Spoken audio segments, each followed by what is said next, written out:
Hey everyone. I hope you guys are in the building and I hope you're doing well. So, hey to all my elites on YouTube and those that's with me on Facebook and all across the social media platforms. I wanted to say hello, money makers, for any of you guys that are coming from my channel. If you guys aren't familiar with me, my name is Diamond Chanel, and I have a YouTube channel. I talk about all things money, and I'm super excited about tonight's live.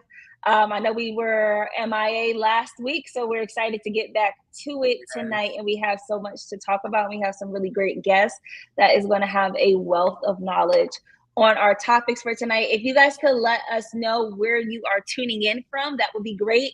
We're tuning in here from Texas, and we would love to know where you guys are coming from. Thank y'all for joining us. And also, I want to just let y'all know, Diamond, what you dropped this week on your videos, your latest video.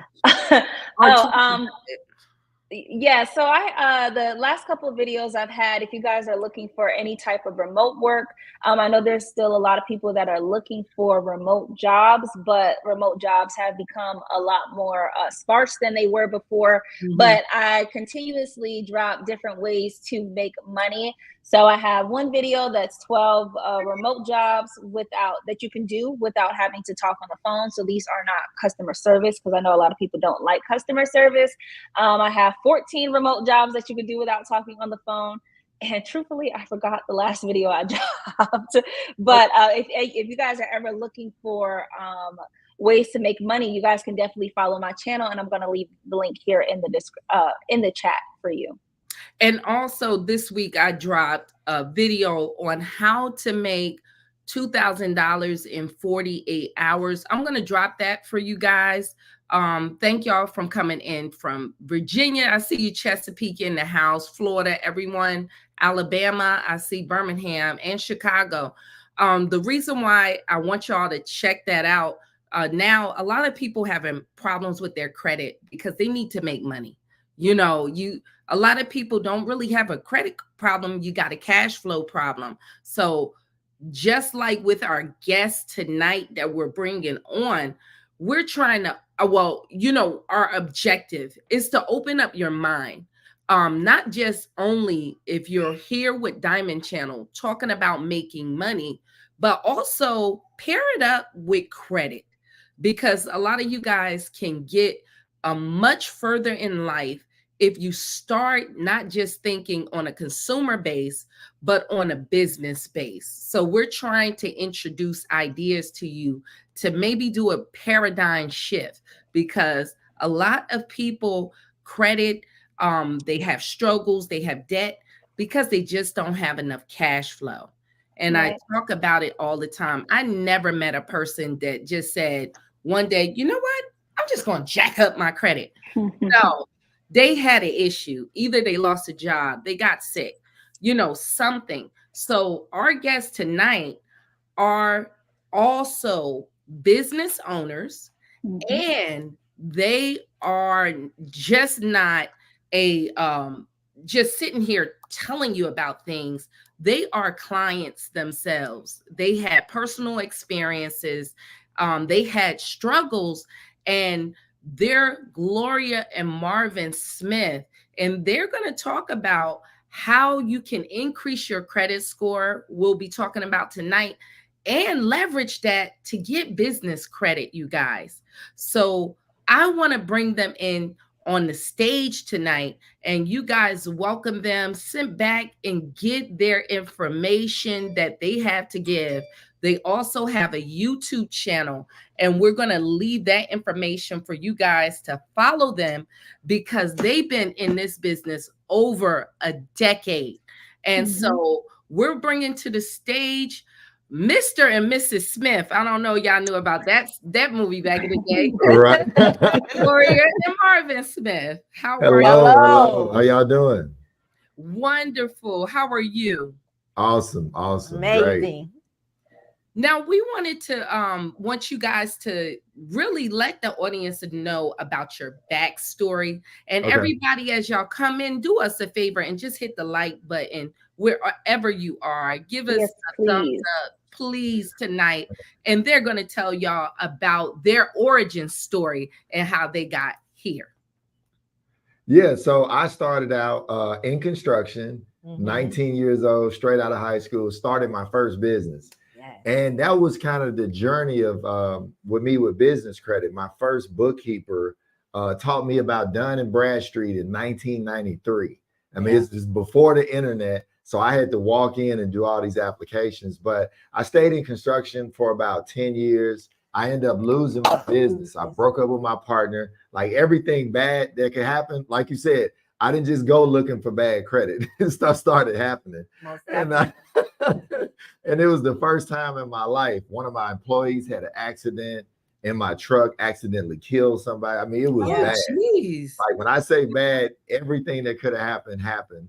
And I ended up losing that business. I fought hard, but you know, eventually I wasn't making enough money to keep up with all the expenses, and business slowed down. So that was like my journey into business funding. So I knew my banker real well. I had known her since I was 19. So I told her, I was like, look, Patrice, I ain't gonna be able to pay these bills. I'm like, I'm gonna just keep it 100 with you. Yes. It's not gonna happen. So, you know, she started talking to me and I started asking her, like, how did you get me this loan or that loan? Because all I knew, she would be like, Marvin, what do you need? I need a new truck, or I need this. And I didn't really understand credit, to be totally honest, till I was about 26 or 27. I wanted a motorcycle. And that's when I was like, all right, what is my personal credit? Because for years, I bought everything in my business credit because I had a nice truck. So that's all I needed. I ended up buying a building when I was 20, the apartment building I stayed in. And so slowly I started to understand about credit. And then she let me keep the product book. I asked her, could I see it to learn about loans? And that's when it started to click. Like, you got to have a certain credit score. You got to have it. You got to have that. And then the bankers referred to them as products. We always talk about loans, lines of credit, credit cards, but they looked at it, you know, as products. And shortly after that, I started helping businesses get funded. And then I jumped into real estate. Then eventually I lost everything again in real estate. And then I met Gloria shortly after. Yes. Yeah. And tell me your backstory, babe. Yeah, your story, Gloria. You come on now. You got a story. So, you know, like Marvin said, life be life, and guys, like, I'm gonna be honest with you. If you're going through something, trust me, we've been there. Yeah.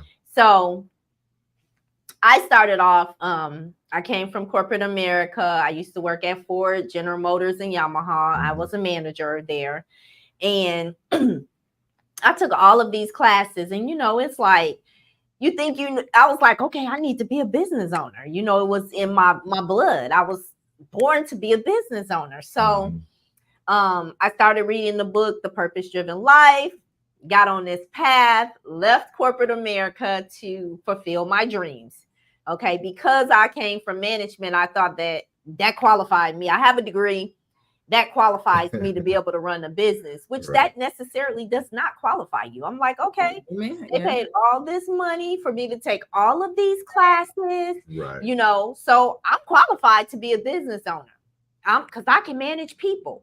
But that didn't mean that I knew how to do books and all of that good stuff. So I opened a restaurant. I lost everything, my house, my car. You know, I lost everything, you know, because I had a dream, a vision. I pulled all my money out of my 401k. And, you know, it's like, I tell Marvin this all the time. It's like, you know, one of the biggest mistakes that I made, because I owned a restaurant and it was a cash business, you know, you get money every day. So I kept, and a lot of business owners do this. I kept telling myself, oh, I'm going to pay my car note. I got to keep this going. I need to pay this first because this is cash. I get money every day. I can make up on that. Right. You know, until I end up losing my house and my car because I wasn't doing anything but keep feeding the business and I wasn't taking care of myself. That's one of the biggest mistakes that business owners make, is not pay yourself first. Yeah. We pay everybody else, the light bill, the gas bill, the employees, but you need to take care of you first. Yeah. And then everybody else get paid.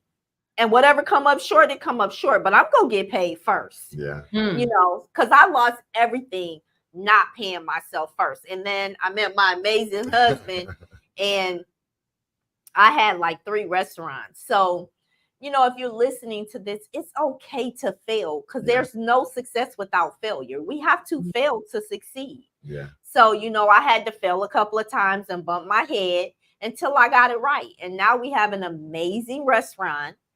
We live in Puerto Rico and it runs. And we've had it for going on 6 years now. Yeah.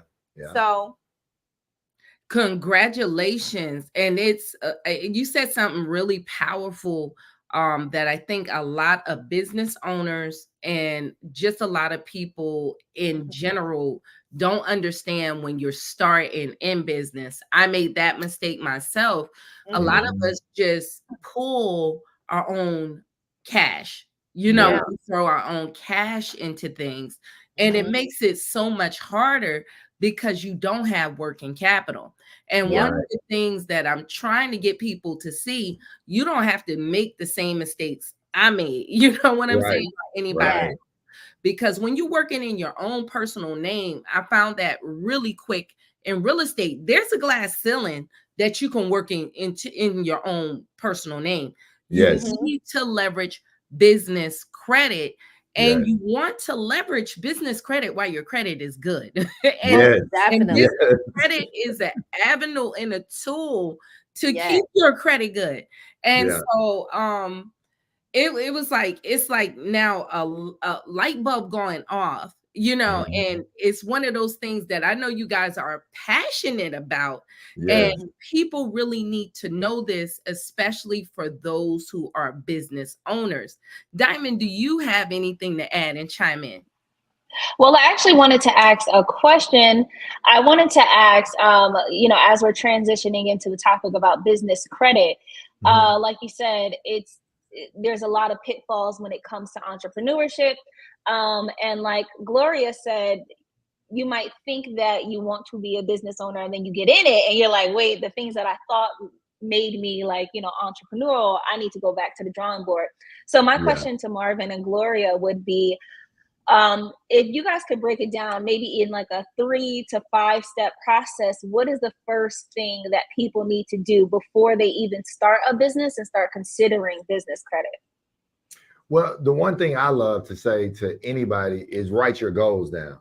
You know, I just really feel like if you don't sit down and write your goals down, you have no idea where you're headed, how to get started, what to do. So I think if I had one definite thing to say, it'd be write your goals down. After that, start to interview people, like whether it be a bookkeeper, so you can learn more about bookkeeping, or an attorney, you know, even to get your LLC started or your corporation started, an accountant. You know, it's like it's so many different things that you have to learn even to start a business. Yeah, and I agree with Marvin. And one of the most, you know, like, we have a mentorship, and in our mentorship, I just brought an accountant on to talk to our mentees about the entity of their business. You know, like we all think we can do everything ourselves, because I was one of those people. Where, oh, it's so easy. You can just go on the IRS.gov and get you an EIN number. But just because you have an EIN number doesn't mean that you're setting your business up properly. Correct. And these things can keep you from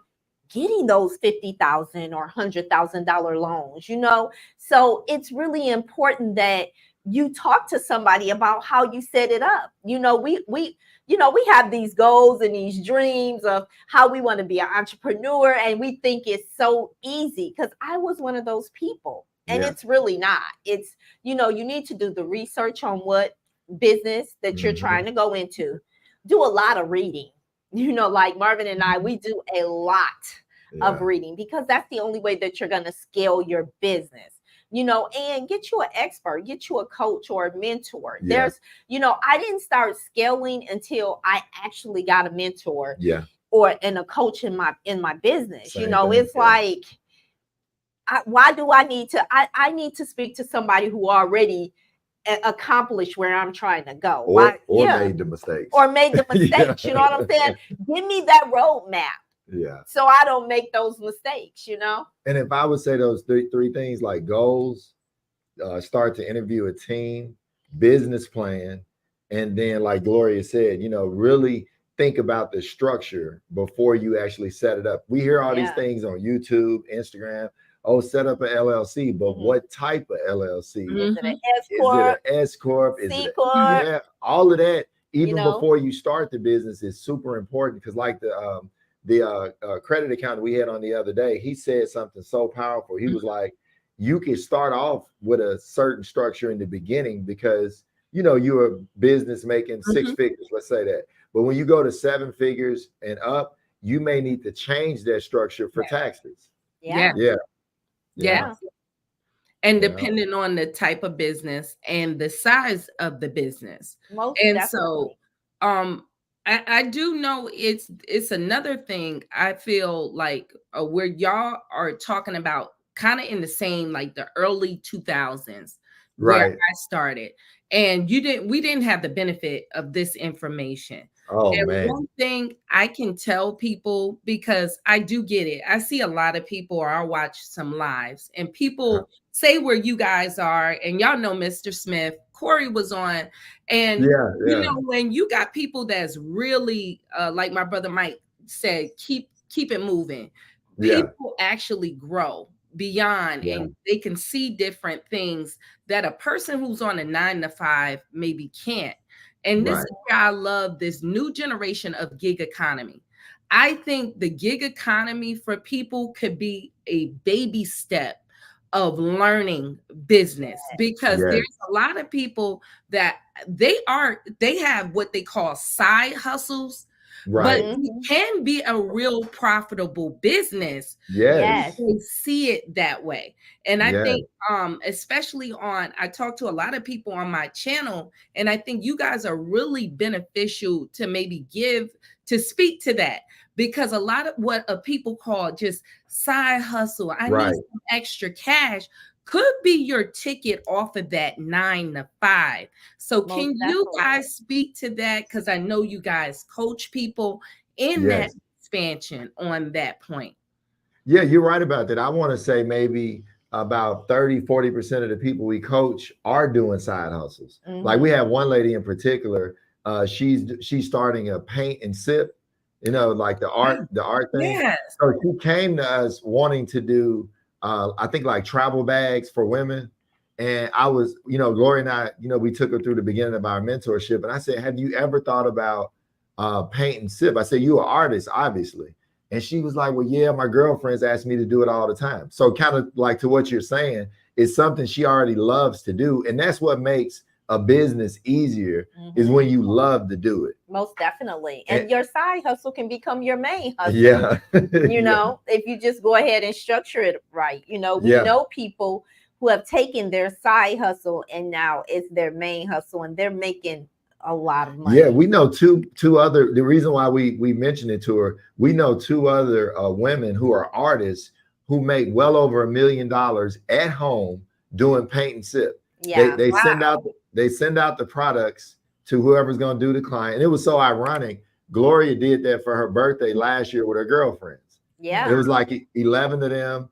They had got the, all the easels and the paint in the mail. And then they had somebody over Zoom, showing them the steps of painting. And I was like, and she's excited about it. It was so cool. We had such an amazing time. We were walking around drinking our wine, everybody showing each other their paintings. It was like, it felt good. It was like girl time, that woosah that doesn't cost you a lot of money, Wow. So. And that side hustle for her, when we did the research, because we'll help you, if it's a new business, we'll show you how you can do research pretty fast. And so she ended up finding 3 companies that she wanted to model her company off. And she still has her full-time job, and she's getting ready to launch. Isn't it her first? Yeah. Her first paint and sip, I guess a class or whatever. And so you're right. A side hustle could very well, and it's probably the safest way to start a business. So if you mess up, it's not like you lose your house, you lose your car, all of this stuff. It's like, okay, that didn't work. Maybe let me try something different. So a side hustle is a very safe way to get started. Yeah. And Diamond, can you chime in, because you coach a lot of people, or you did sit downs, and that's one of your things, is to turn your passion into a business. Can you speak on how people struggle with really getting the capital to get it started?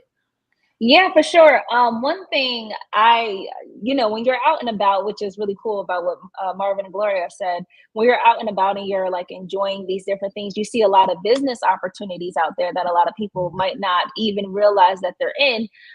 For an example, well, two examples. First example, I got my hair braided today, and the girl I always go to, she has a full-time job, but she also braids hair, but she doesn't really like the process of actually braiding, because it's a side hustle that's helping pay the rent. But at the same time, that means that you have to be the one on your feet, using your hands, doing all this. So for a long time, I kept telling her, you just need to put your stuff on Instagram. You need to put your stuff on social media.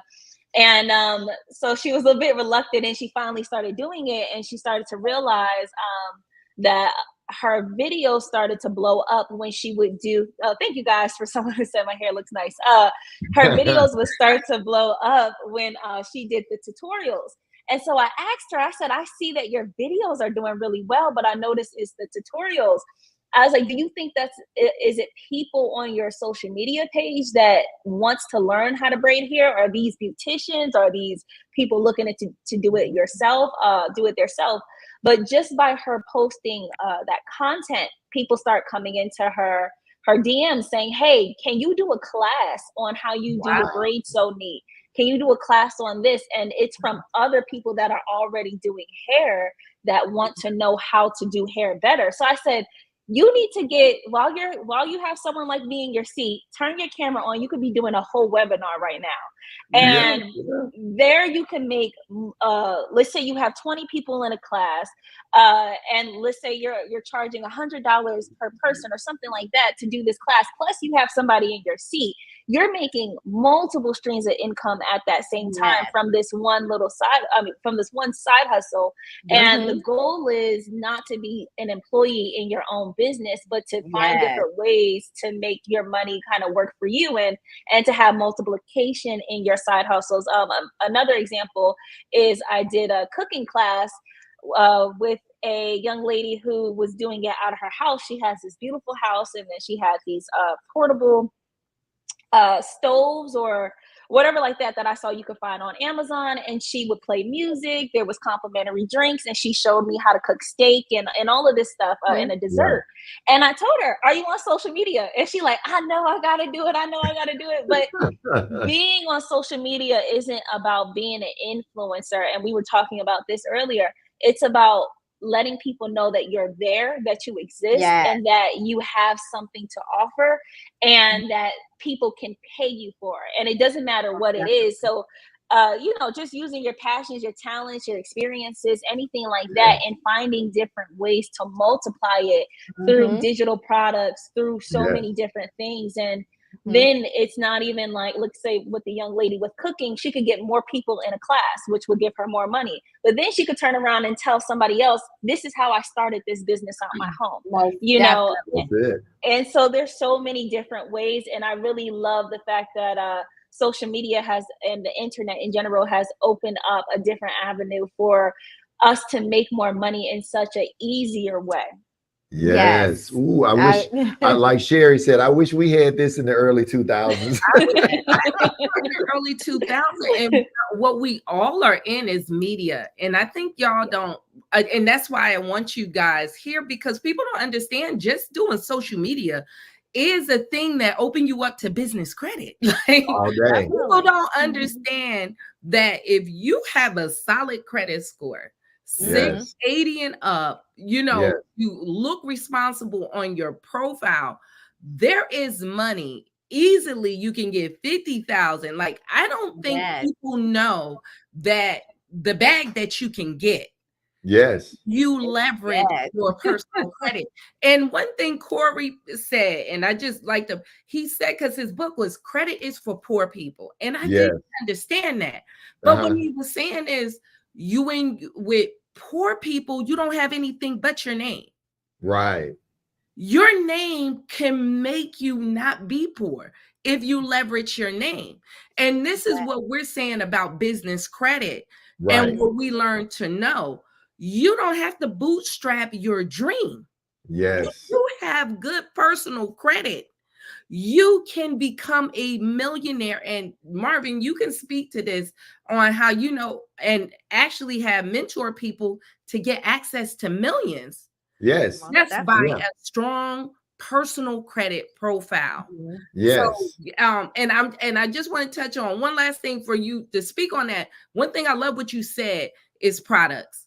That's what it was in that book. It was products. One thing I try to tell people, they get so frustrated at the banks and the banking system. And I tell them, banks need you more than you need them. Banks make money off of interest. Yes. They don't have shirts to sell you. Their products is their credit cards. Y'all don't understand where you fit in that equation. Right. You can't have a 580 credit score and want to be at Chase. The model just don't work like that unless it's secured on it. You know what I'm saying? Right. You're just not, there's products the banks have for you. Even Chase got a secured product. You might not want that at a 580 credit score, but the Sapphire Reserve is not made for you. With right. The bank, y'all know what I'm talking about now. Right. I'm lying. The problem and the frustration and with folk, you want a Gucci bag or you want the Prada when you really at the Kmart bag over here or the whatchamacallit for right now, and there's nothing wrong with it. It's both exactly but and you get the job done. But it's not the bank ain't mad at you, you're just not fitting in the right product. That's what people have to understand. You can get those credit card lines. You can get, the bank wants to give you money. Definitely. Let's be honest. The bank ain't going to stay in business if they ain't giving out loans. Yes. They want to, and people get so frustrated. But the thing is, you won't even loan money to you. Right. No, I'm just being honest. It be the same folks that won't get a cousin that burnt them off for $20. Right. That you done bankrupted American Express. You done bankrupt Chase, and you got it all off for your credit score. And you look at, well, why won't they work with me? Because you didn't pay them folks. Correct. And sometimes people need to understand how to pay people. You can't earn everybody. You know what I'm saying? I tell people about, you don't want to live in the ghettos of credit all your life. You know what I'm saying? No, let's be honest. I don't want what's good of an 850 credit score and all I got is First Premier. That is not a quality of life. And so people have to understand that those products, those things can be for you. Well, where are you right now? Most definitely. Exactly. And you can speak to that, like to let them know that 2 million is for you. Yes. Importantly, No, we have, like you said, we have coached people that came to us. One guy in particular was sleeping on somebody's floor at their house. I'll never forget this. And he told me the story later. We ended up helping him get his credit straight. He got funded. And now this man, I know he's made well over 7 figures. He has a 7,000 square foot house. He did. I don't know if he sold it or not. But he went from building his credit up, like you said. He didn't have a car. Yeah, he didn't have a car. He didn't have a driver's license. Yeah. He told me he was getting ready to go to jail for child support. We didn't understand that. And I didn't understand. I said, you just got to pay them folks. Look, Sherry, I was like, you got to pay them folks. Yeah. I said, they don't want you to go to jail. They want you paying. So he had a company. I had him put himself on payroll. That's one of the things that we have to do. We got to put ourselves on payroll. Yes. Because if you want to get to the bag, you want to get big money. Right. It's not just going to fall in your lap. Right. I remember when I first met Marvin, Marvin said, Gloria, would you pay 30,000 to have access to like 1.2 million? I was Right. like, yeah, what are you talking about? Yes. He was talking about, well, you have to pay the government. You got to pay your taxes. You got to pay the government. You know, stop writing everything off. Yeah. We always want something for nothing. Yeah. You have to clean it up, you know, and that's one of the things that we teach. You know, we show you how to get to the bag. You know, we can't keep skating like you said. You know, you got to pay somebody. Right. You can't just keep skating and thinking that you go become this millionaire off of just skating or writing everything off. It doesn't work that way. And like you said, you know, the bank wants to partner with you, Yeah. but they want to partner with responsible people. And it's all about relationship. Like when I was 19 and started my first bank account with that bank, they called me when I was about 25, 26, the president of the bank. He said, Marvin, we want to meet with you. And I'm thinking I'd have paid everything on time. Like what they want to meet about. He said, we're going to put you in what we call a circle of influence. And I was like, okay, what does that mean? And he said, well, you no longer have to wait in line when you come to the bank. If you want a loan, we're going to send a bank officer to your office. Wow. I mean, all these perks. Now imagine I'm 25, 26 in the 90s. Like they do stuff like this. And so he was basically like, you've been with us and you've been responsible for all these years. So, and then you bring us a lot of business. And this is another thing. People don't realize banks will they got the refer a friend program. They'll pay you to bring people to them. So really, if you work that relationship right, they'll let you borrow whatever you can afford.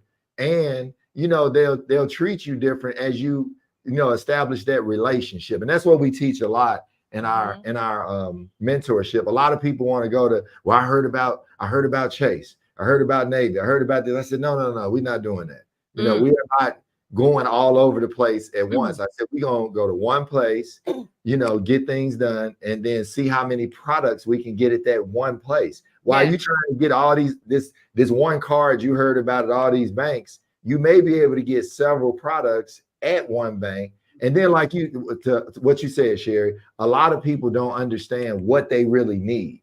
Yeah. I get so many real estate investors that want to get a unsecured loan to pay cash for a house. And that's not what you're supposed to do.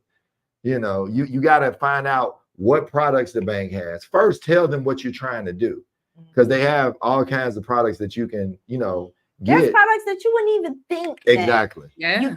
Exactly. You know, like banks have a lot of products. Yeah. Like, you know, your credit score high enough, they'll even give you they'll give you a letter stating they'll verify funds for you. Yeah. You know, like there's so many different ways that you can scale, but we know not because we ask not. Yeah.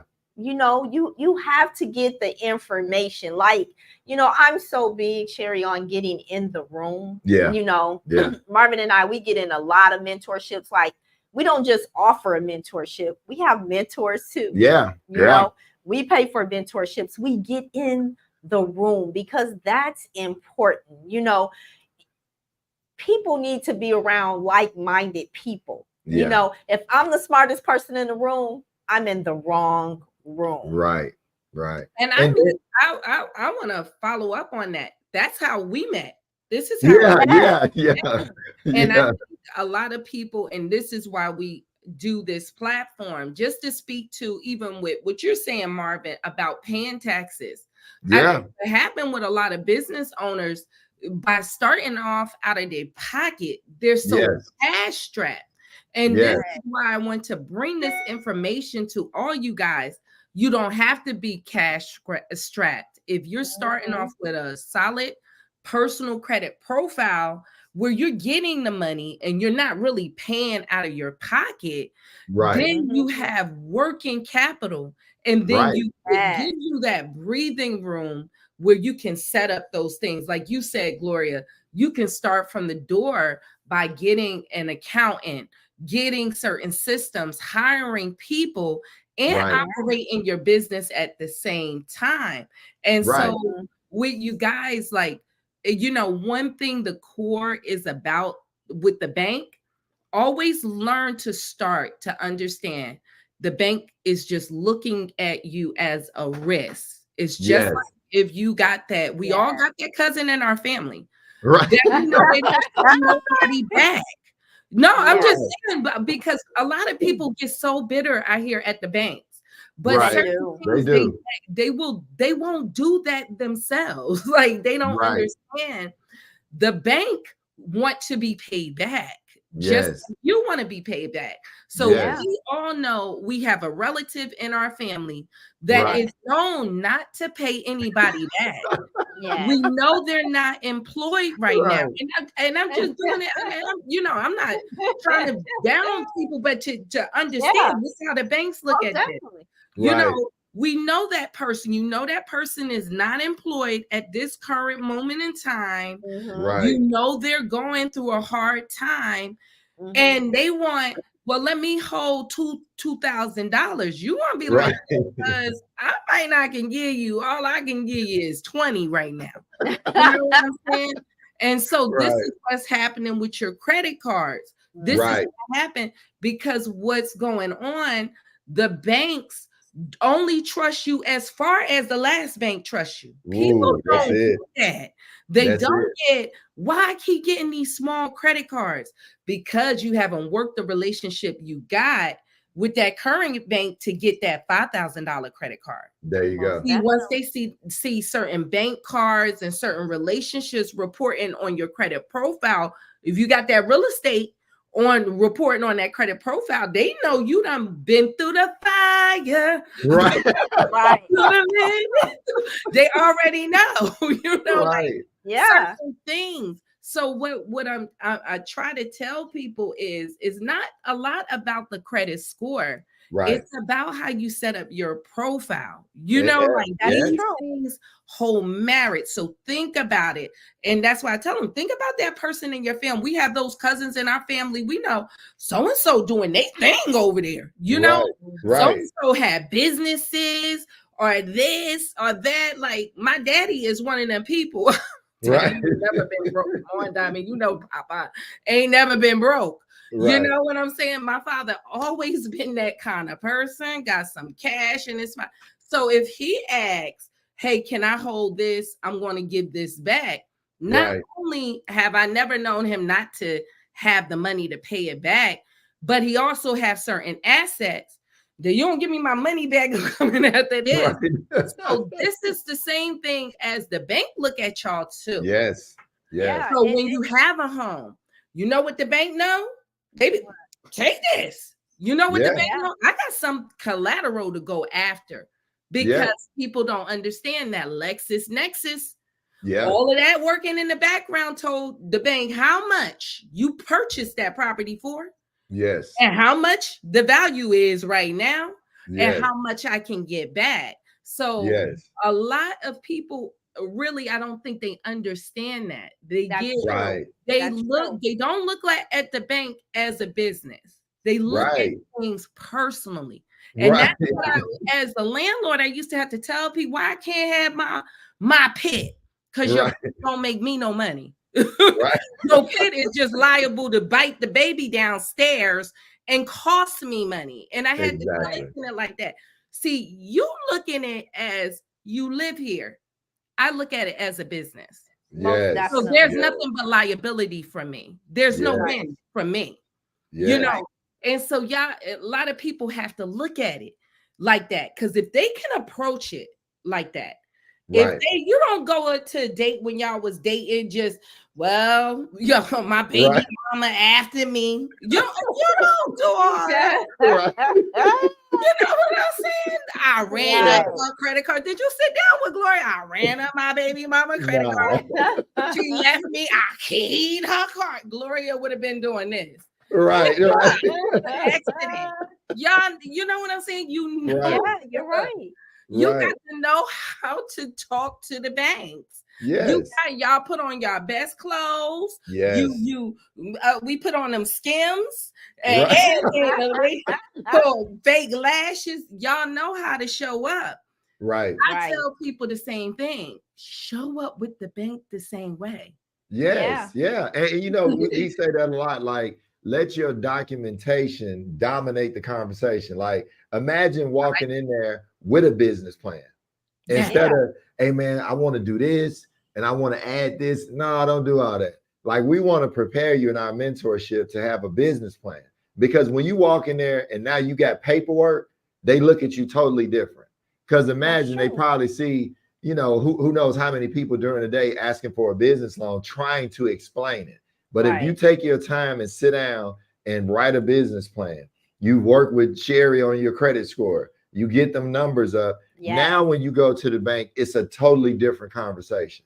It's like, let me show you this product, or let me show you would this work for you? You know, the whole conversation changes. And let me tap in on that too, because one of the things that, so I want to drop y'all this, because just pay attention. Banks are changing. Yeah. They're not just letting you come in and grab the bag anymore. Yeah. They want a relationship. Yeah. They want that long-term customer that they can open the doors to. Yeah. Before, there used to be a time where you can just join a credit union or a bank and go in and get you a $25,000 card. Yeah. But the rules are starting to change. And I'm telling you guys, you pay attention. Yeah. It's going to get tighter and tighter, because they're getting to the point where they only want to deal with a certain type of customer. And that goes back to what Sherry was stating. You know, you want to know why the banks is not dealing with you, or you're upset about something. Get your business in order. Yeah. And then they'll do business with you. And like you said, a secure product. If you got the low credit score, the secure product may be the way to go to start that. Even a business. Levels to it. Yeah, even a business relationship. Yeah. It's levels to it. So start getting yourself in order. Like, there's levels to all of this.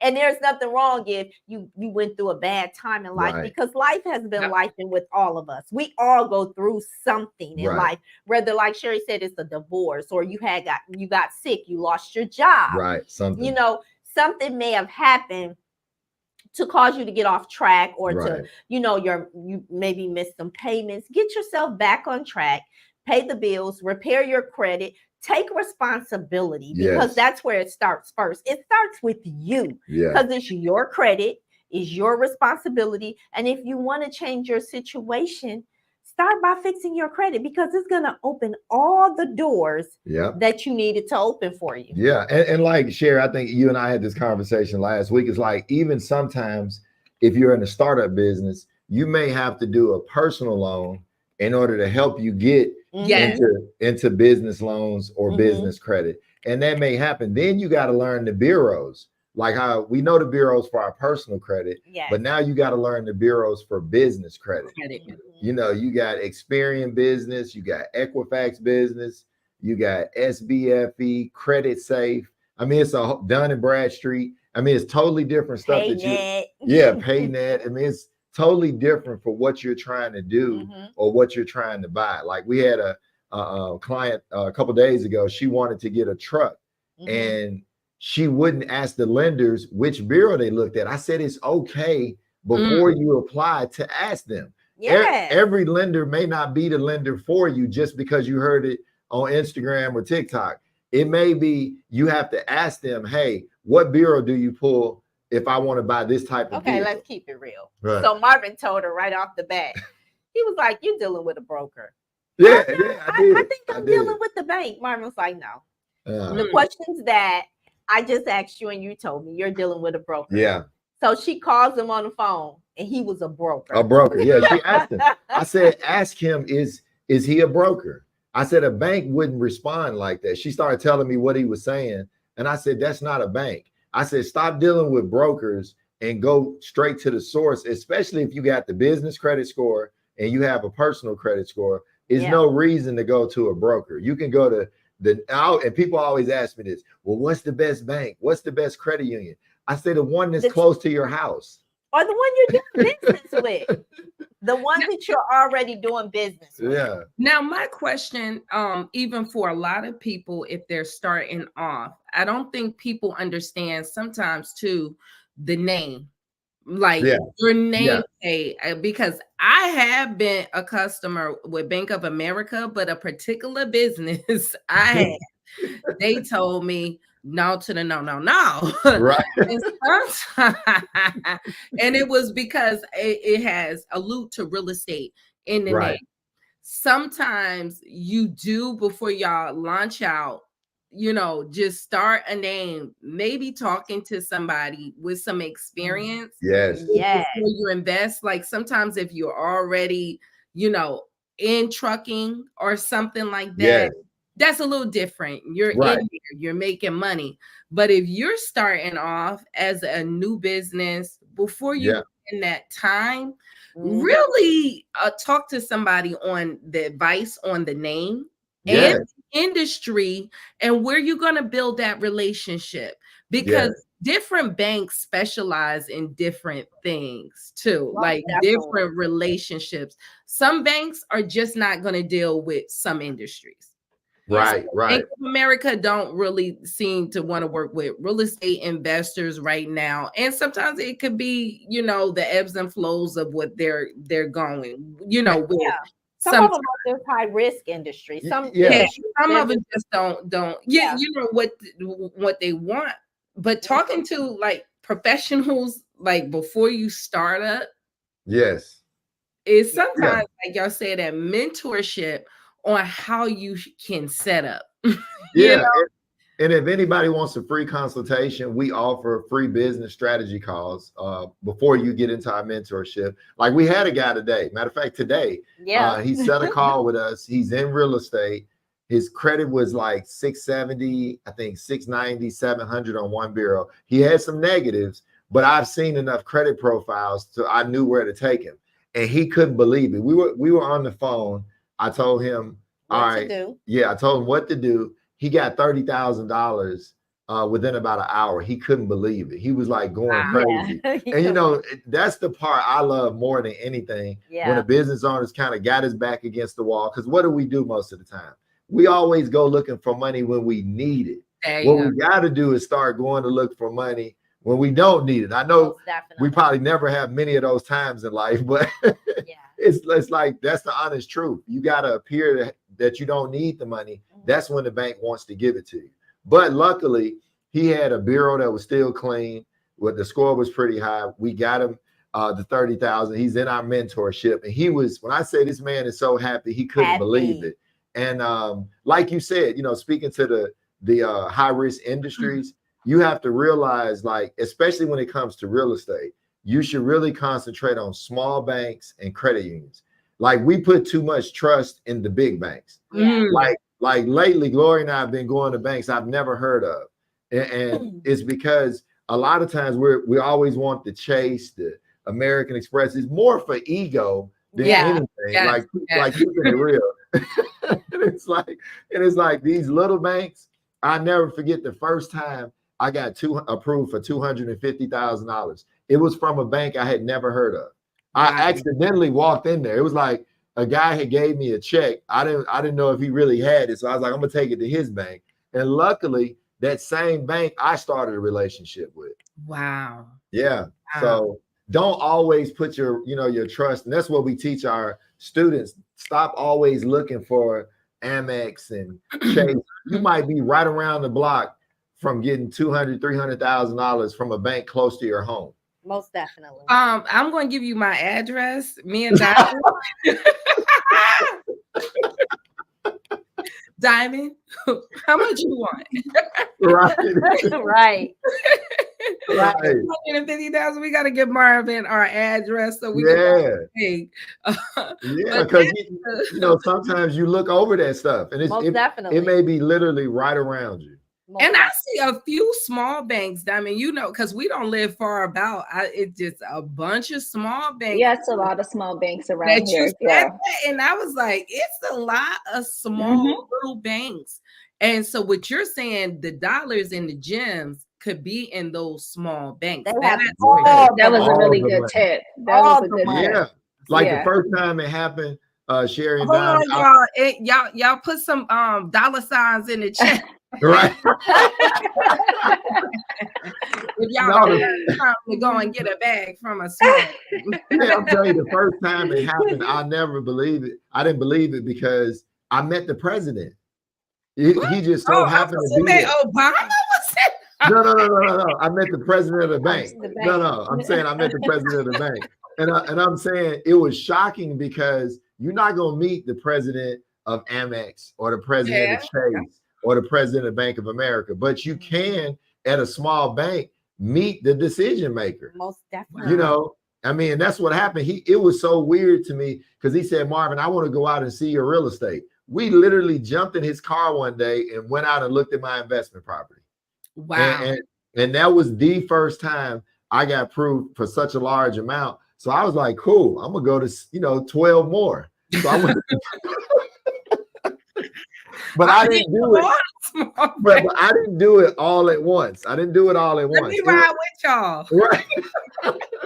And the logic is you make a plan, kind of back to what Diamond said earlier. Yeah. I made a plan that I knew the 12 banks that I wanted a relationship with. Yep. And I didn't rush to go set up a checking account. I actually met with them, because like you said, they want us as customers.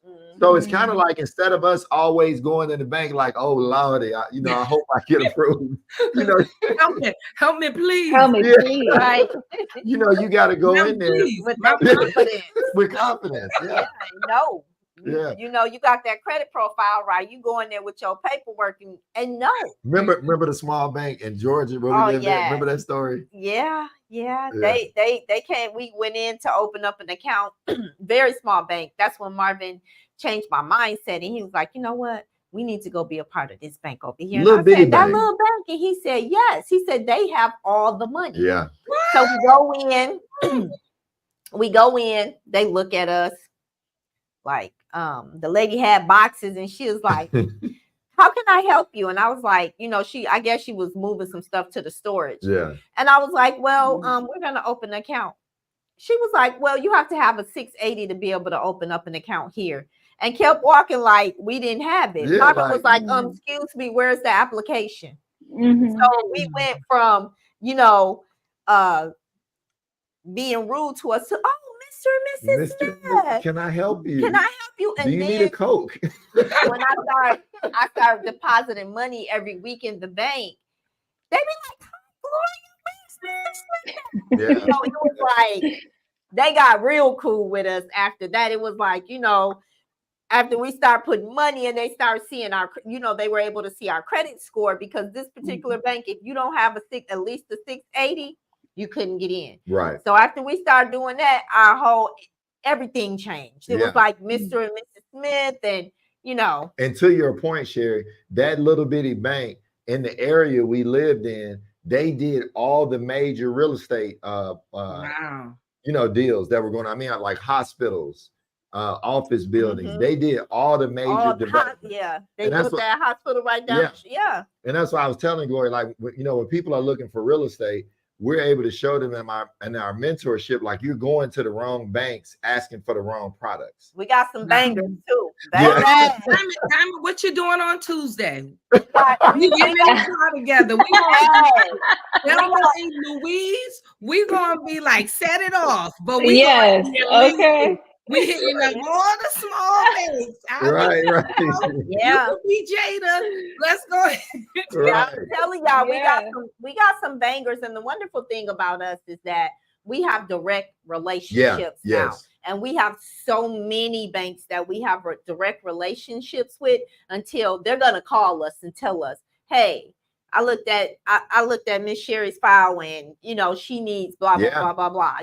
They're gonna call us and tell us. And they might be like, Marvin, it's a little tight, but if we can get her on the phone and we can kind of figure this out, we'll try to push it through. So it's like all these relationships we got that, like, I just told one of our other mentees today, I said, look, he just got started. So I said, all right, Monday, I'm gonna link you up with the banker, and then we'll see what he has. And he was like, well, what about the other 4 banks? I'm like, man, slow down now. Pump your brakes.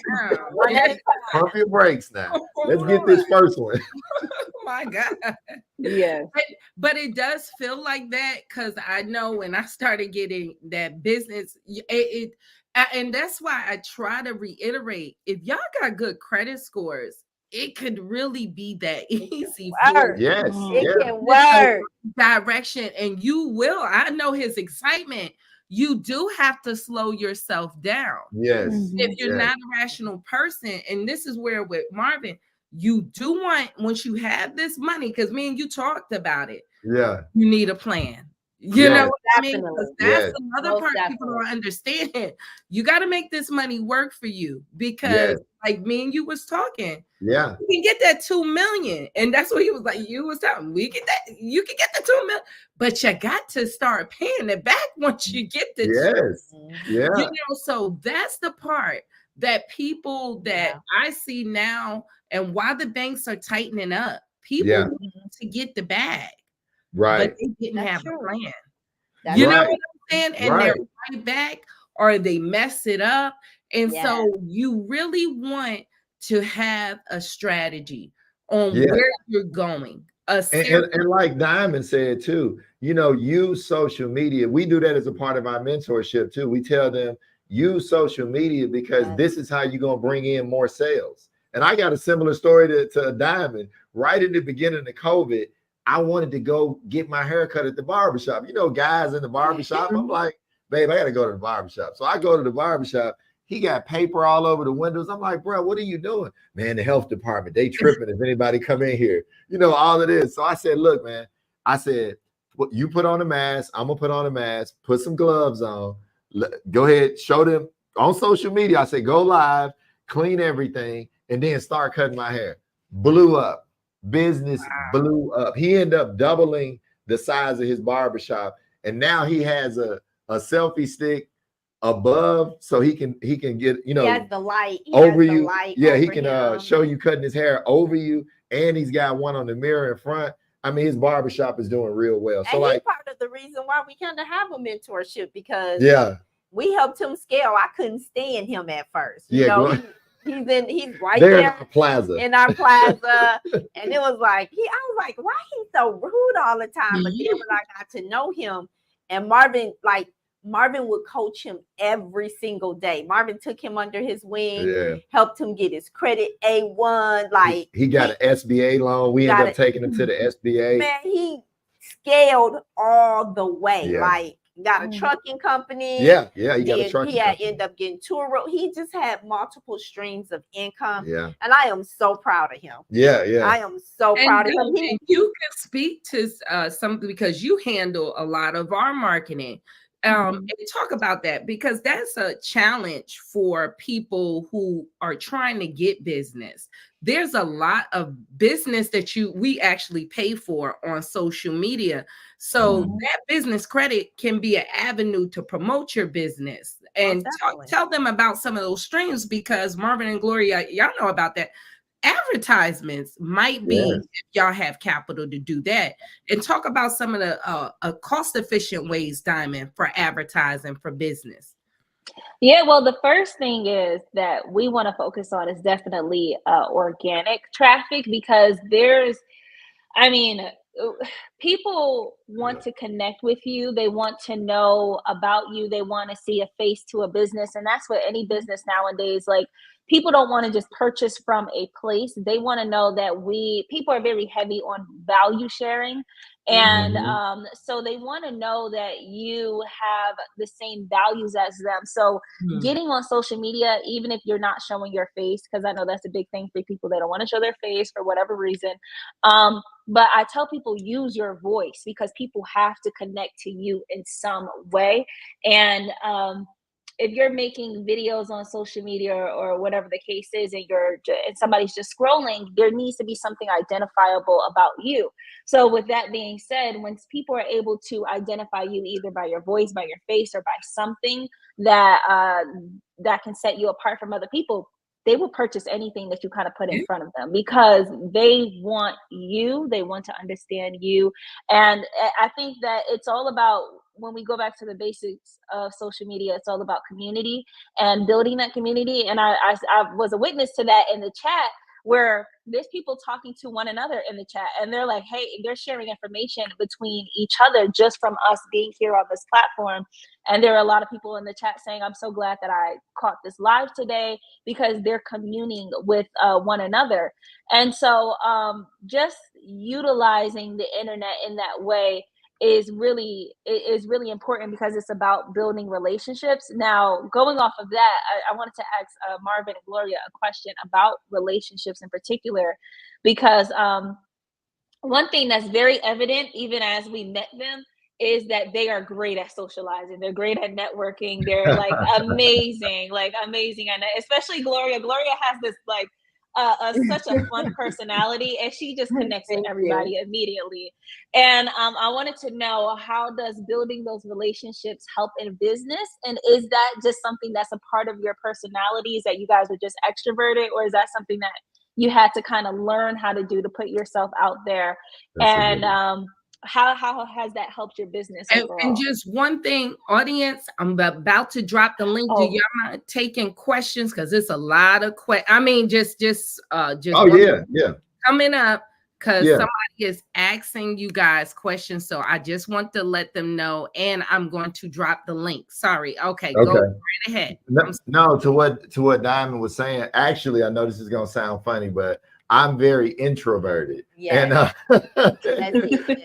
you know, when I started in construction, imagine I was in construction. There wasn't a lot of polite interactions all the time. So I was rather introverted. But then when I got out of construction, I realized the more that I met people, the more that I interacted, I've had some of the weirdest meetings that turned into great business relationships. Right. So yeah, talking, networking. I mean, Gloria says now I've never met a stranger, probably. My friends have a running joke. Marvin is Noah Guy Marvin. Yeah. So, but for me, I've always just been like a very people person. I just love people. That's why, like, Marvin and I own a restaurant in Georgia, you know, and that's why we have that restaurant, because I love people. I go around and I table touch, and, you know, it just, for me, my spirit is, it gives me great pleasure to be able to keep someone from going through some of the things that I went through. So, you know, and not making the mistakes that I made. That's why I love talking to people. I love, you know, like Marvin was talking about the new client that we got today. Yeah. And, you know, Marvin was on another Zoom call. Yeah. So I had to call him back. He had text Marvin, was like, "Oh my God, I was approved. Can you call me?" So I called him back, and he was like, "Oh my God, this is Gloria Isha." I got the bag, and I couldn't do that. You know? But he was like, "I listened to your videos on YouTube, and you said, let us show you how to get the bag." And he said, "I got the bag."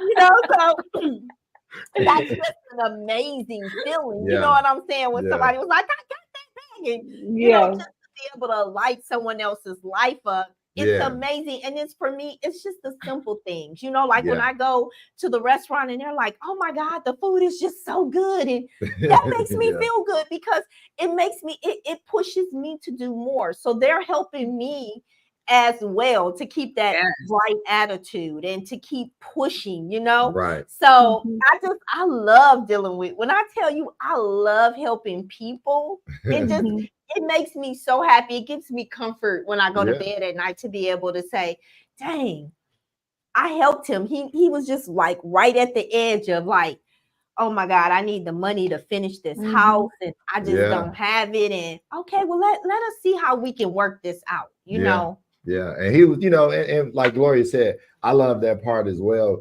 Being able to take somebody from he was almost discouraged at the beginning of the call, but by the end of the call, man, he probably called me like 3 more times, like Mr. Smith, I just can't believe it. He's like, y'all are for real. Like, I didn't think I was gonna be able to finish this house. He said, man, you just don't understand. And so what we're trying to say now is, as a business owner, learn the habit of, you know how to run your business, right? But learn the habit of actually raising capital on a regular basis. Like most business owners raise capital one time. They get started, when their credit gets straight, and then that's it. And think about this. We give money to companies every year. Every year we're gonna buy a new iPhone.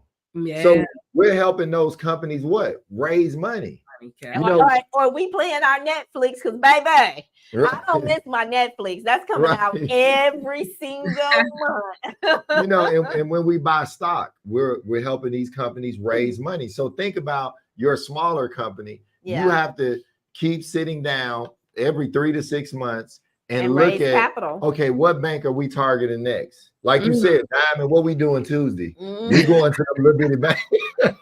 You know, that should be a part of it. Yes. We go shopping for food, clothes, cars, all of this. But when do we go shopping for our business to have more capital? And I'm not saying to go in debt. We're not preaching, hey, go get in a bunch of debt. Yeah. What we're saying is I would rather have it Then and not. not need it than need it And not have and not have it. Most definitely. You know, so we're just telling business owners, get yourself prepared. Like when we went through with COVID, who would have ever thought the whole world was shut down?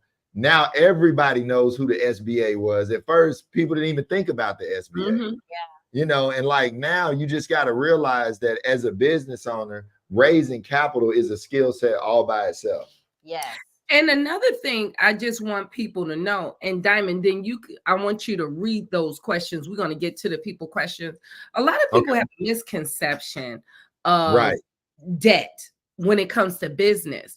Walmart is not paying out of their pocket. Right. That you have. Like people say, oh, you're trying to get people in debt a lot of time. First of all, your dollar that you're talking about ain't nothing but debt. It's an IOU. When people say cash is king, cash is non-existent anymore. Right.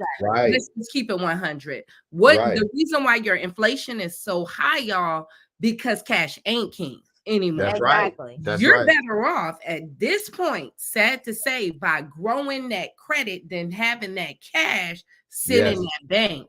That cash you can flash as, hey, you know, I got savings for some responsibility, but tell the truth and shame the devil. The reason why a lot of y'all are having a tough time and you're only working a job because of high inflation is because they keep printing that. And cash is not a store of value anymore. They're really robbing you through the financial system.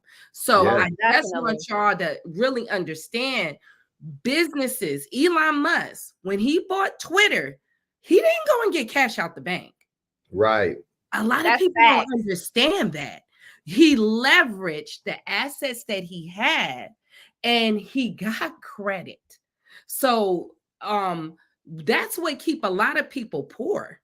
They don't understand how to leverage cash to make money. They leverage cash because they're not getting assets, you're getting liabilities. Exactly. And Warren Buffett, all the great investors, they'll tell you, he'll say, we got too much cash, go buy something. Yes. But he's not buying something that's a Gucci bag. You see what I'm saying? Definitely. Or if they are buying things, it's artwork that's going up in value. Most people don't understand. You trying to get somebody in debt. A lot of y'all buy is what you buying is your property. Right. I just have to clear that up because people would get on my channel all the time. Oh, you talk about credit, trying to get people in debt. No, what we're trying to tell you, you're not going to have a good credit score, and y'all know it, unless you can manage 6 credit cards. Yeah. Say it again. Yeah. On your personal credit profile. And a lot of people are scared of that when you tell them that because they just don't have self-control. Correct.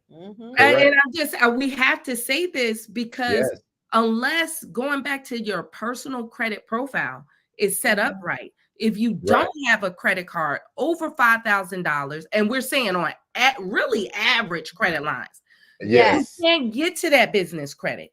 This is why we're saying the banks got to see you be self-responsible in your own life.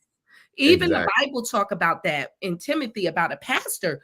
You must run your own house first. First. Before you run the house of the Lord. You know what I'm saying? This is why we look at presidents. Most presidents have to be married. You manage. It never been a single president. Right. No, you're right. And this is why they fight to keep their family mess covered up, because nobody wants you running the country if your own personal life and your children is a mess. So it's the same thing with the banks. It's the same thing. Y'all judge people at that same standard. You Yes. don't want me and Gloria or Diamond telling you about credit, and our credit is busted. Somebody Right. was up there and expose us. Right. Oh, expose you. You filed Right. for bankruptcy days ago. They were Right. shady because common sense tell you you can't give this advice or expect to, Right. want to be a leader or Yes. somebody to value you as a leader, and you can't manage your own self. So that's Right. the same things with the banks, you guys. Yes. So I'm not trying to, we just giving you paradigm shifts. No, that's true. That's all. I'm just saying that just to understand that cash is king people are talking about, it's really not that way anymore. It used to be when we were attached to the gold standard, but I'm Right. telling y'all right now, the way they're robbing you, why everything is going up except your paycheck, is because they're printing that cash. And if you're sitting on cash right now, they're actually robbing you. It's one of the Right. biggest lies that if you say $50,000 and it took you 10 years, once they start printing it, they cut it down to 25 overnight. Yeah. But I can leverage my name right now and I can Yeah. get access to 50,000. I know that's Yeah. right. Get Yes. access without working. Y'all see, that's what Corey was trying to tell y'all. Credit is for poor people. If Yeah. you're a poor person and know how to leverage your name, you can get 50,000 overnight. Yeah. You just got to make a plan. You Yeah. show income in which you can get that overnight. You can get 20,000 overnight. Yeah. So that's why I want y'all to understand you can grow your credit lines if you know how Yeah. to manage it, where that money won't grow. Because if it's sitting in that bank where they're only giving you, what is it, 0.02%? Right. Right. Right. It's not growing, y'all. So No. this is one of the biggest lies, yo, that they're telling you. They're robbing you with this financial money system. Correct. Mhm. Correct. I'm telling y'all, I get silver and gold. Every month turn that out. The reason why is just to secure my money. It's not really an investment, but to secure what my economic power is. But credit, Exactly. we're telling you, Walmart, for everything you buy there, they didn't pay cash for it. Right. They got these lines that he's talking about. Yes. These credit lines, net 30s, net 60s, Yes. whatever. That what Gloria is talking about, how she run her business right now. That's what they're How you using. do it. Yeah. That's And like you, yeah. So I'm sorry, And I didn't mean, we got one person here that Okay. we want them to come up. Just Okay. hello. Hi, can you hear me? Yes, how are you? I'm all right. How are you? Good. Good. Good. Good. Thank you. I was asking about the credit because I had a business credit card. Actually, it had like a limit of $10,000, but when COVID hit, I lost it, and so they did some sort of write-off on it. It was like some sort of forgiveness thing that they was doing because of COVID. And so I went ahead and got rid of that. That's off my credit. It never even showed on my credit. But now all I have left is a student loan. Mm. Because they at first they had it in some sort of deferment to where I didn't have to pay because it was based on my income. But all that stuff went away. And so now they're requesting all that back. And so I was trying to get a credit card. And when I tried to apply, my credit score is 648. And I still have that student loan on there. And then there's an old collection that popped back up because I disputed it probably like 2.5, almost 3 years ago. And I got it taken off my credit, but then it popped back up the latter part of last year. So it's Mm. back on there.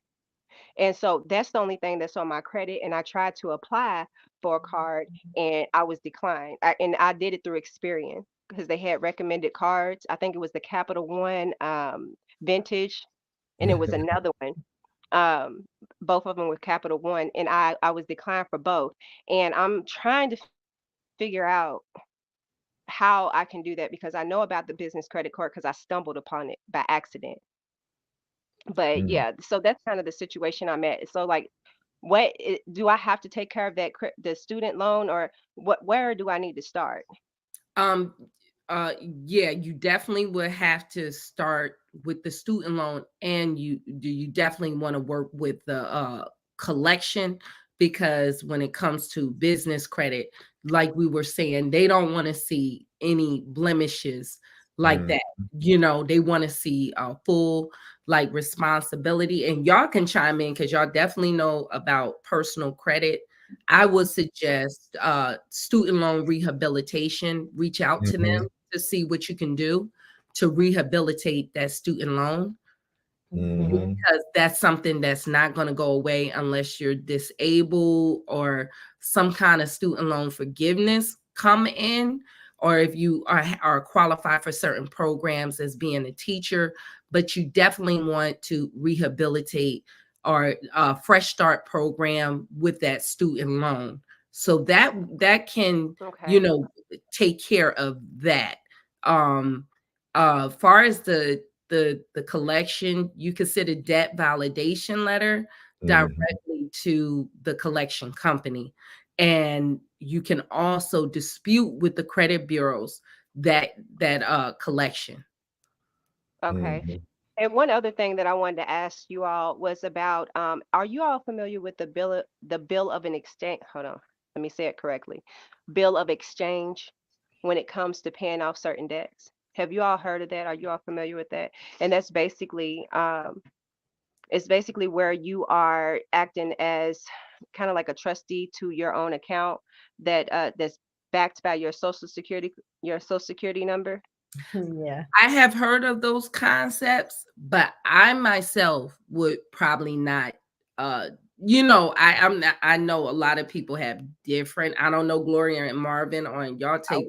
No, I, we yeah, wouldn't recommend that either. I wouldn't either. You know what I'm saying? A lot of people have a lot of different things. I do know like sovereign citizens and things of that nature, but there's some people that have gotten into legal trouble. And where I always really err on caution, if this go left, can I deal with the consequences of going left? Most definitely. And me, I can chime in. I had one of the best guys back in the day. The first time I heard about that, I asked him to come to my house, do a little seminar, me and a couple of my buddies. And I did what Sherry said. I said, so what happens with the people that have taken over a house or paid this off and paid that off? He said, oh yeah, a lot of them guys locked up. I was like, you know what? Seminar is over. I'm gonna take you back to your hotel. I'm good. So I would just say, Ms. Rise, I've heard more bad than good. And even that guy, that particular guy I'm telling you about, he's got to be close to 70, 80 years old. He's locked up right now. Oh my God. Yeah, wow. I read an article and he was locked up. I said, oh my God. So I would just say, you know, with the information that Sherry has and Diamond has on their channel, follow whatever they're going to teach you about credit.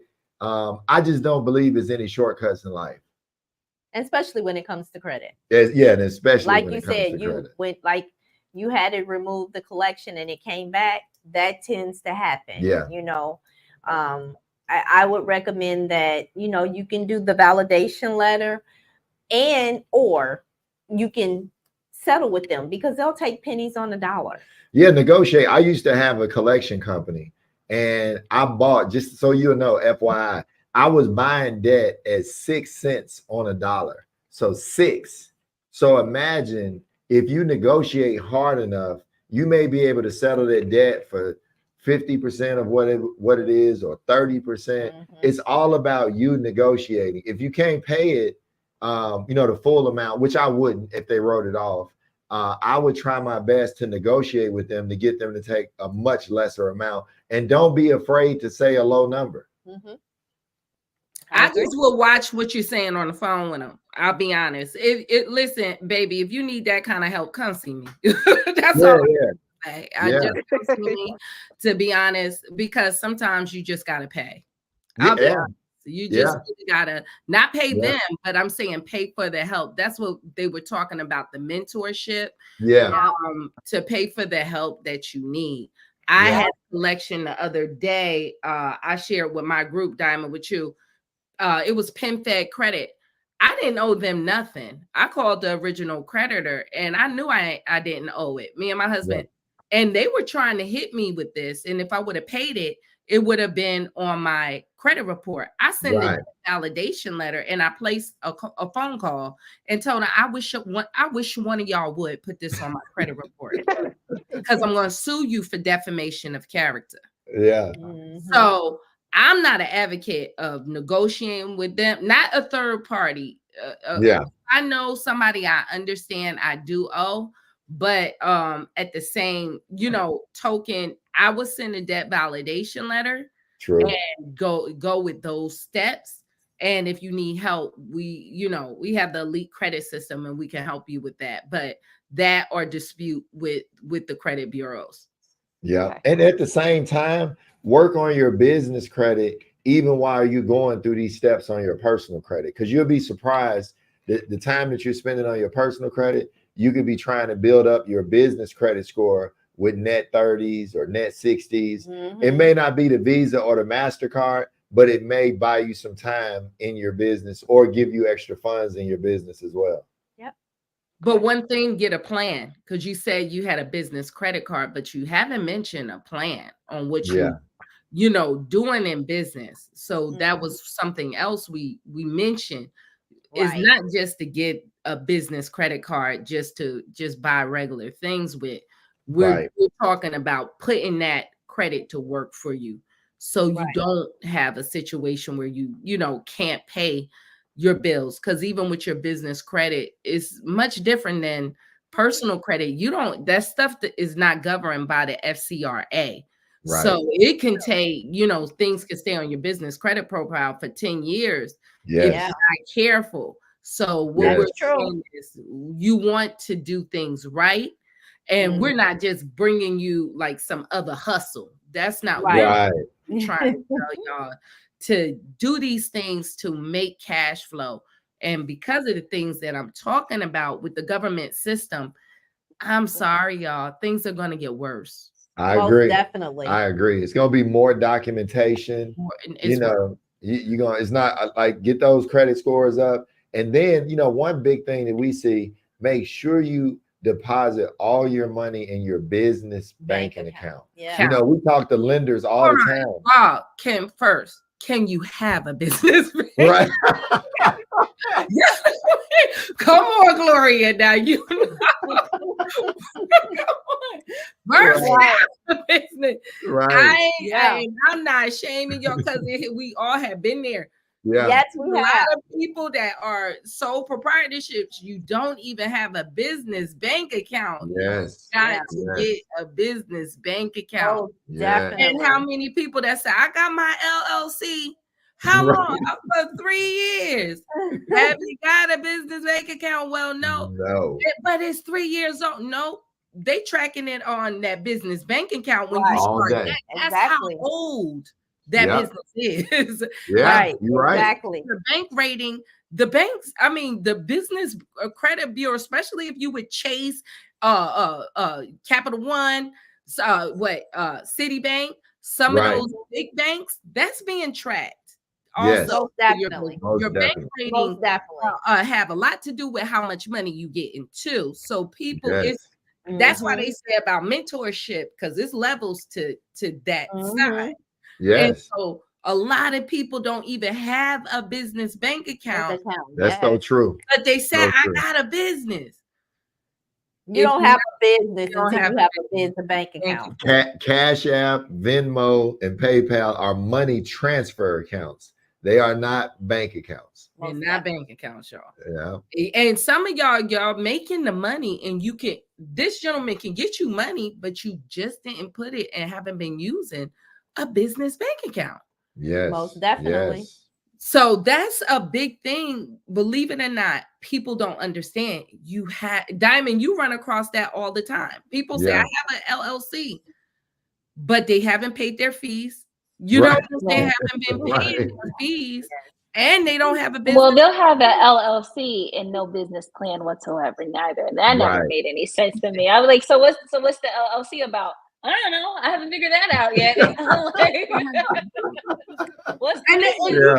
really have one. And that's the thing, because without knowledge, people don't understand. And like y'all saying, depending on what you're doing, you might have set up that structure Yeah. Yeah. It might not Yeah. be the best structure for you, and that might vary state by state depending on what Yes. you're doing too. Yes. Because True. sometimes Yes. you might need an S corp instead Yeah. of an LLC, or maybe just a regular corporation might Correct. have been a C corp, might have been your best depending on what you're doing, and Yep. it could be depending on the state that you're doing it in.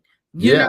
So That's so that's true. why Diamond is saying, and people might not know that, because tell them too, your business credit score is bad. It's just like your personal credit score. If you don't have anything, they're going to judge it by the industry that you're in. Yeah. Yeah. So people have to understand about your business that you're going in and your risk. Yeah, What's the risk of that business? Because sometimes just certain businesses is going to have a lower credit score because you're just in a risky, not maybe because they're going to judge you. Not, I don't want to scare y'all, but I'm just saying sometimes compared to another business, you're Yeah. never going to have that credit score of that business because you Yeah. might be in trucking. You have Yeah. a riskier business Yeah. than Definitely. a company that let's say is a media company, an Right. advertising company, something that might be considered less risk than something that is a cannabis company. Right. Right. So Yeah. That's true. it's you want to know what kind of business you're doing before you Yes. set up the structure.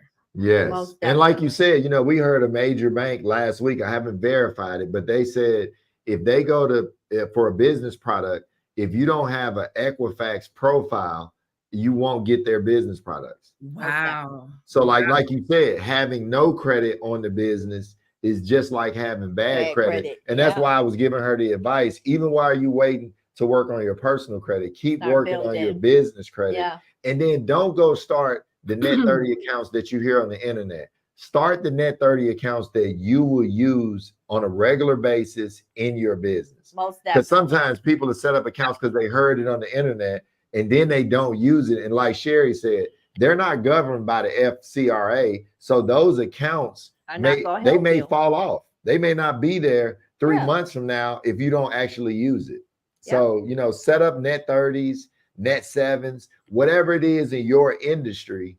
Ask a lot of questions. In business, one thing I learned, like Diamond said earlier, I got to ask questions. I got to talk to people. I got to network, because you may not realize that it's certain net 30 accounts you can get from a vendor that you do business with. Like Gloria has some net 7s at the restaurant. I do, Yeah. with my food order. So I order my food and I don't pay it till 7 days later. Right. So I make the money and then I pay them. Exactly. And another part that people don't understand about business credit, unlike your personal credit score, you get a credit card, they're going to report just about to everybody. Like they Right. business credit, not every business credit line is going to report to the three That's true. big major business credit bureaus like Dun & Bradstreet, Experience Business, Equifax Business. Right. So the Small Business Financial Exchange is not a credit bureau. It's more of a data house, but Right. yeah, but they'll filter that information to Dun & Bradstreet. So a lot of y'all have, Bank of America, they're the Small Business Financial Exchange, American Express. Right. But they're not technically reporting to Dun & Bradstreet directly. Exactly. Correct. So Correct. you need to understand too, what kind of business are you in? If Right. you're not getting certain trade lines, like Gloria's saying, like for her, those net 7s or net 30s or 21s, depending on Right. your business, you just paying for Quill and all of this stuff. Yeah. Not viable to your business, like Marvin said. Exactly. What Right. is the point? You know what Right. I'm saying? And you want to build, you need to use those lines, and you can talk about that, Marvin. It's Yeah. not like personal credit that I just have these lines open and they're reporting. No, you got to use those lines Yeah. in Yeah. credit for them to report, and Yeah. you're not paying it past that due date with those net 30s. Correct. You got to pay it early, at Yep. least 5 days or a couple of days early. Yes. Because Yes. if you don't pay that on that day, it's late. Okay. Yeah. Most Like, oh, definitely. the due date is the 5th. and Right. I got to 30 days later. No, you don't. No, like you said, you got to pay it early. And then some of the same rules may apply. Ask for increases as you pay on time. But like you said, pay it early. And then opening up more accounts won't hurt the business credit. It'll actually help it. Like you said, Yeah. the more accounts you have, like business credit, you might be looking at 14, 15, 20 accounts so that you'll have a really nice file. But don't let them all be $200 or $300 or $500. Yes. Really spend money with them so they'll go ahead and increase those. And then some of them, you know, like just say like for your Home Depots or your Lowe's, you know, some of those can turn into real credit cards. Then you can get a few. It's not a lot. Like people try to hype it up on the internet.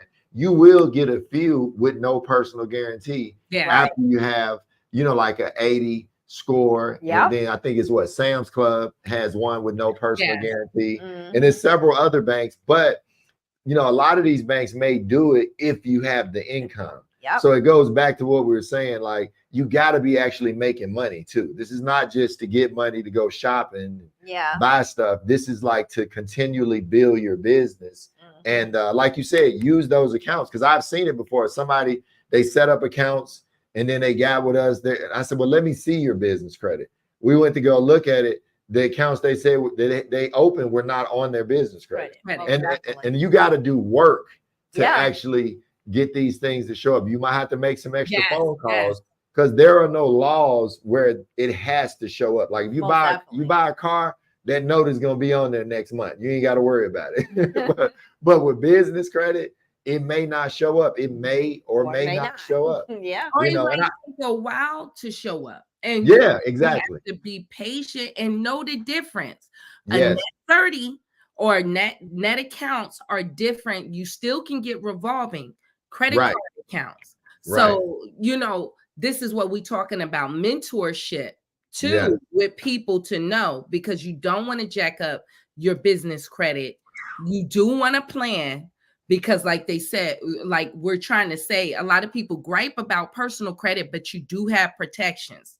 And Correct. you can go to the CFPB. There Yeah. are, but you don't have that on the business credit side. No, you mess up your business credit, you're gonna be jacked up for a minute. You're on your own. Yeah.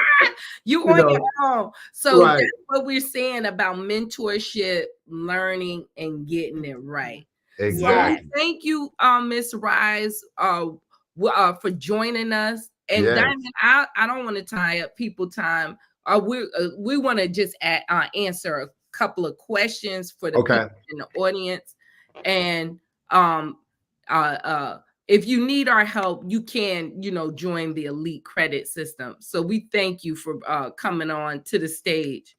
Diamond, Awesome. you can start asking some of these questions. Yes, give me 1 sec. I seen it was a lot of questions And here. somebody gave a super chat. So we thank you guys for somebody gave $2, $2 for the question to be answered. Yes, for Knoxville Catcher. He just asked if you're still here on the live, can you let us know what your question is? Hey, Monique Journey from the Hiltons. Hey. Hey, thank you for joining. Thank you for joining us.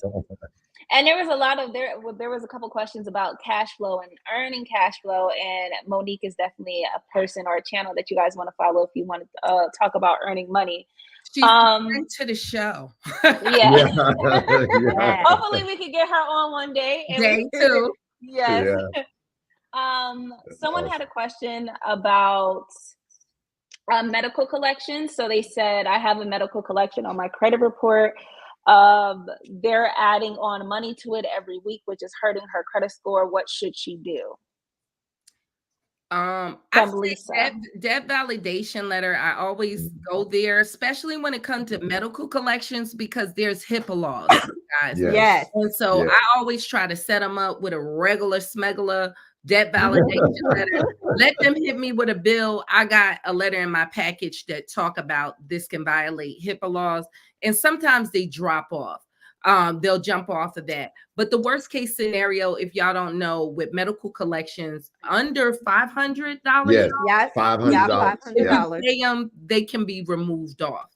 But I just Mhm. want to tell y'all, be careful, because these people do get your name, like with me, and you could your medical, you might need to call your medical provider to make sure Yes. you didn't pay them. So Yeah, Yes. do exactly. you Yeah. have any thing to add to that? No, that was I perfect. think you nailed it. Yeah. Oh, so that's how to handle the medical collection. Okay, thank you, Lisa. We had another question that said, if I buy a credit trade line, piggybacking to increase my credit score, would that account continue to appear closed even after the main user removes me from his account? Y'all want to answer this? Yeah, yes. Yeah, Yeah. he said I bought a trade. No, you can call the bureaus and get those removed. So Yeah. it's not your card, it's an authorized user. If they take you off, what I would do, if it says terminated, Or most of the closed. time it'll say terminated. Yeah. And if it's not doing you any good, I would call the bureaus and ask them to remove it. Call Equifax, TransUnion, Experian, and just say, I'm not the primary card holder. Can you please remove this from my credit? Okay. We had, this is just a specific question about the Elite Credit System that I just wanted to address a case Naomi was still on this live. If you have an account with Smart Credit, you can call the customer service number that is in the Elite Credit System. If you need that number, I'll go ahead and drop that in the chat in a moment. And just tell them that you have an account with them and they can connect it off for you. So I just wanted to address that really quick for the Elite Credit System. There was a question. My landlord of 25 years wants to pass me her house, but she has a reverse mortgage for about 12 years, have no credit. How can y'all help me? Is there an email or number that they can contact Gloria and Marvin from? Yeah, she has the reverse mortgage. I would build your credit. I mean, as fast as possible, because if you want to probably refinance that property. And in order to do that, you're gonna have to build your credit. Shouldn't take long. I know Sherry has made tons of videos on how to build credit and trade lines you can add to your credit as well. And your income is going to matter in that, because Yes. you don't have to have a super high credit score, you guys, through FHA, but you Right. do have to have income to qualify for the home value that they're selling it for. Correct. Mm-hmm. Hold on. Sorry. So we have another question that says, what do we do? What do you do if you have no credit? So you're starting off completely blank. If you have no credit, I'll say authorized user accounts, and Yeah. then you do have to get personal trade lines, which y'all got. A secured credit card could Yeah. be Yes. Most start definitely. to Yeah. start building your credit and start using that. So that's where I would start. Authorized user accounts, and if you have absolutely no credit, a secure credit card, or if you're a student, there's certain student credit cards I would get even before the secure credit card. Yeah. Exactly. I like Discover is real good with student credit cards. Mm-hmm. Discover is great, and it could be a great secure card that can convert over. Yes. Most definitely. Yes. Okay, so we got two more questions. Someone asked, where is the best place to apply for a loan if you have a 640 credit score?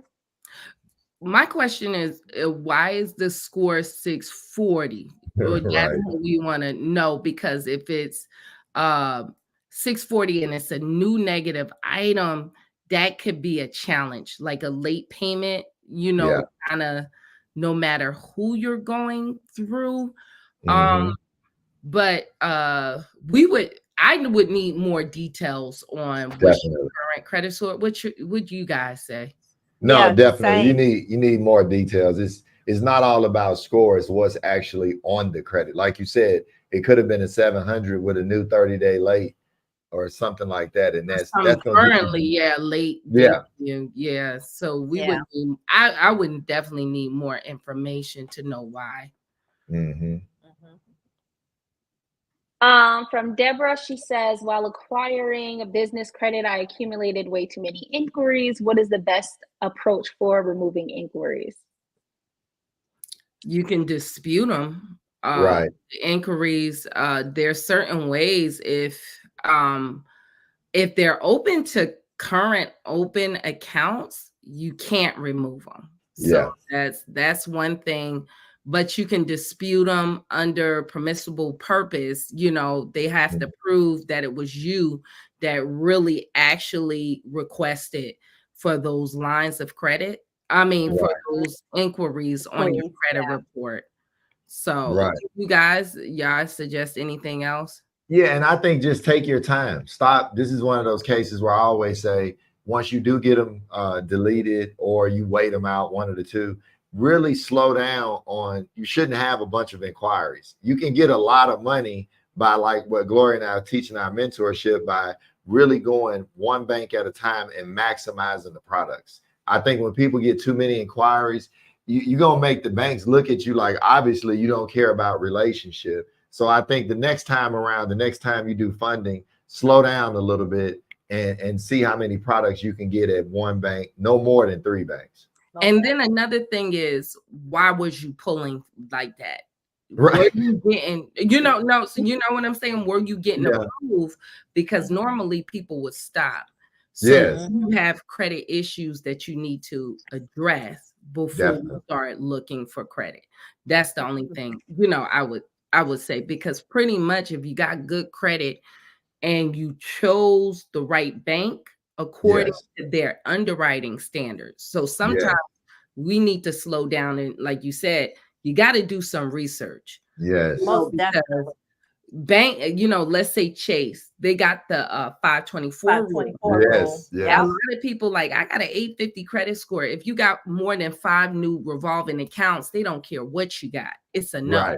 The majority of the time. Now, there's some lures out there, like with Tupac, like being in Cuba, like that. You hear on some Reddit groups that we heard that they're not doing it with this promotion, but nobody ever knows. Exactly. But and a lot of banks are going to that too, Sherry. The 5 and 24 rule. There's a lot of banks that are. So we got to be real careful. Everybody. That's another thing. I know it's hard, y'all. You gotta do your research, because banks are changing. That's what we saying. Going back to working with people that's doing it. Why it's valuable, because they see the changes, why it happened. You might not ever know. And then we got the bankers that are actually telling us, because just like bankers meet all the time about what industries they're targeting, what industries they're not targeting, or they're avoiding, and they meet about the different products that may be the newest promotion. I mean, they do this all the time. And the internet messing y'all up. Exactly. That's what I was gonna say. Listen to the internet. I love watching videos on YouTube, but don't take it as the gospel, like this is true. No, still do more research to figure out, is this true? Because like you said, a lot of it is a bunch of myths. No, a lot of it is true, but they all run in there at one time. It down too. Like a lot of this stuff where people say no dots. Everybody, when you're talking about, let's say 5,000 people see that video, and you got a couple of them running in there, and then they don't pay these banks back. The banks change underwriting real quick, y'all. All day. You're right about that. We just seen a couple of banks. Just seen a couple of banks do banks change it, right? Yes. So that's all. All I just gotta say, if it's true, you better jump on it and get going. And that's that. That's another part. Yeah. But we thank y'all, because Diamond, any more questions, or we'll just land it for tonight?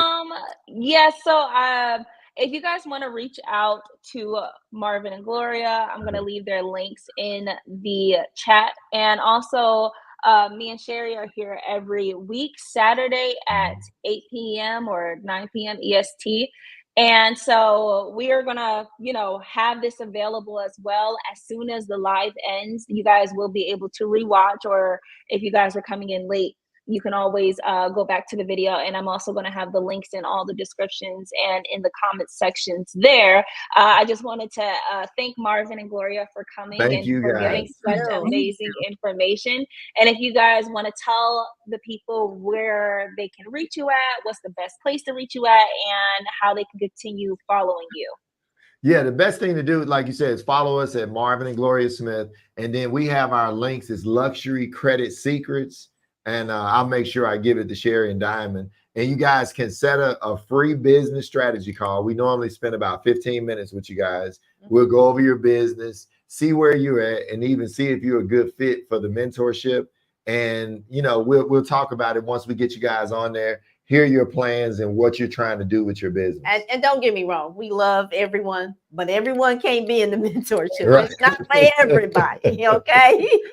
And so we will give you that free call and talk to you and kind of analyze and go over your business. And even if you can't get in the mentorships, we may be able to drop you some gems that can help you where, you may be able to get into it another time. Okay. Yeah. And thank you guys, Sherry. Thank you, Sherry and Diamond, for having us on. Yes. And thank y'all for being on. I just saw one question, Diamond, I want you to address. I don't know. Somebody said, if you're currently in school and you got student loans, should they be charged right there?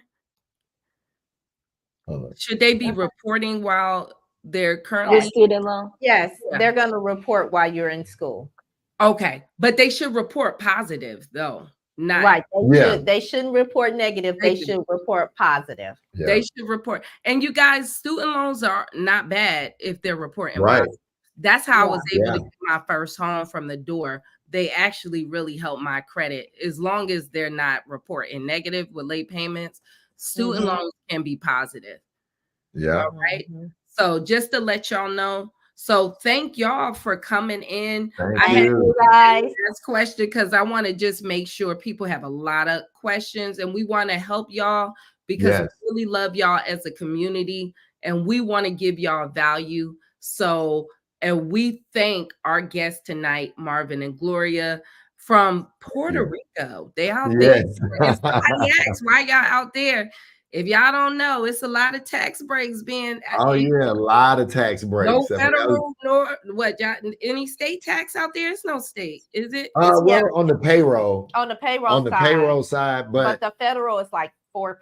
4% versus it was well in the 30s. So it was an easy move. So they can tell y'all about it if y'all want that advice too, but don't tie up that call about that mess. Right. Because people will call you now, Diamond, to tell y'all. No, thank you guys. Y'all might be changing up that free call. Really quick, I just wanted to give a thank you to DJ Lou, who donated $5 thank you, DJ in the super chat. Thank you guys so much. And again, we're gonna, if you guys come back to this video, you're gonna find all the links for everybody's information. And thank you guys. Y'all have a blessed night, everyone. Have a wonderful night, everyone. Everyone have a good night. Good night. Bye-bye.